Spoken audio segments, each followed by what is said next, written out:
Des milliers de gens périrent, pourtant aucune de ces pertes ne fut ressentie aussi profondément que celle du prince Jacaerys. C'est par ces mots que George R. Martin nous décrivit la fin tragique d'un des plus braves héritiers de la couronne dans Feu et Sang. Et pourtant, dès la première heure de la saison 3, House of the Dragon a fait exactement le contraire de ce que cette phrase promettait. Pas de mort légendaire, pas de souffle épique. 3 flèches, de l'eau froide et un cadavre qui flotte. Alors, trahison courageuse ou adaptation brillante?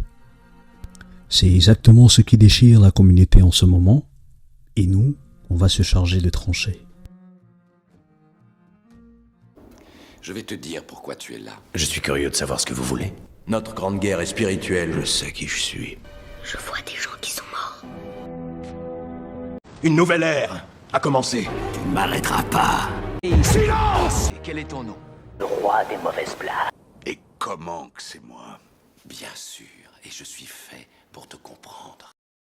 Avant d'aborder les sujets qui fâchent, rappelons un peu de contexte. En l'an 129 sur Pierre Dragon, le prince Jacaerys Valerion met en place un plan d'assaut sur Port-Réal. Afin de mettre sa famille en sécurité, il décida d'envoyer ses demi-frères, Aegon et Viserys, auprès du prince de Pentos. Ils embarquent au bord d'un bateau, le Quai Abandon, et Lord Corlys Valerion dépêcha 7 de ses navires de guerre pour les escorter. L'expédition rencontra par hasard la flotte de la Triarchie, le bateau fut fait prisonnier, et son escorte coulée ou capturée. Viserys fut fait prisonnier, Aemon s'échappa sur son jeune dragon, nuage d'orage, il parvint néanmoins à rejoindre Pierre Dragon, où Aemon apporta la nouvelle de la menace venue de l'Est. Son dragon mourut après Pierre Dragon des suites de ses blessures. Le prince Jacaerys, monté sur son dragon Vermax, volera jusqu'à la flotte de la Triarchie afin de porter main forte au bateau du Serpent de mer. S'en suivra alors l'une des batailles les plus sanglantes de l'histoire de Westeros, la bataille du Gosier. Celle-ci coûtera la vie au jeune prince et à son dragon.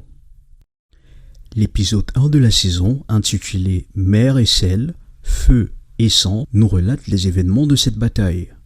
Dans le livre, contrairement à la série, Jacaerys est un commandant.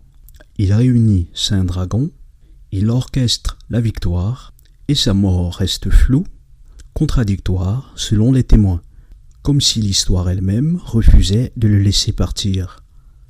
Dans la série par contre, il part avec Baela et seulement 2 dragons, et il meurt parce qu'il hésite. Parce qu'il reconnaît Rhaena sur voleur de moutons et refuse de l'affronter.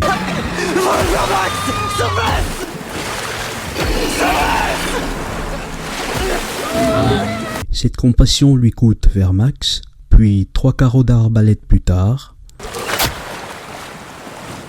Son corps flotte, la caméra ne détourne pas les yeux. Là où le livre avait fait de Jacaerys une légende, la série en a fait une victime. Et ça, pour beaucoup de fans du livre, c'est impardonnable. Ensuite, il y a le personnage de Rhaenyra. Elle tourne en rond depuis trop longtemps. Elle se fait enfermer par son propre fils dans ses appartements. Elle n'agit pas, elle attend, elle subit. La Reine des Noirs ne règne toujours pas. Elle regarde la guerre se faire sans elle.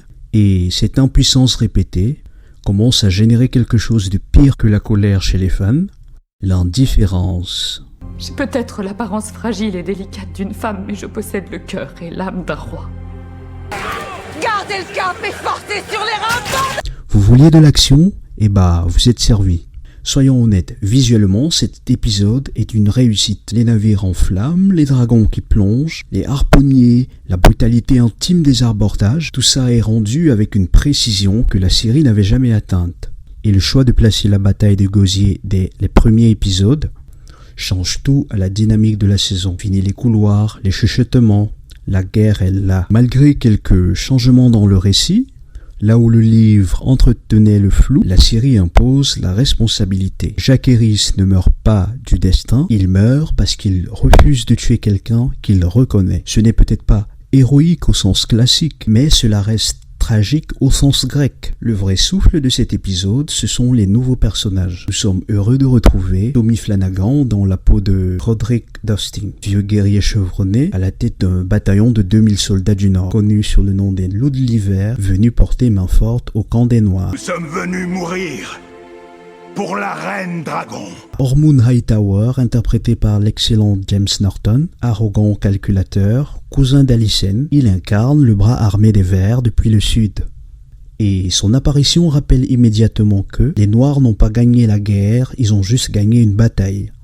Ces personnages apportent exactement ce dont la série manquait, de l'imprévisibilité, du sang neuf et des acteurs qui s'approprient leur rôle dès la première scène. Et puis, que penser de certaines libertés scénaristiques apportées par les showrunners tels que le baiser d'Aemon et Alicent qui soulèvent des questionnements. Quelle sera la suite de leur rapport? Ou encore la modification des rôles des personnages comme Rhaena, faisant ainsi d'elle l'une des pièces maîtresses des événements à venir.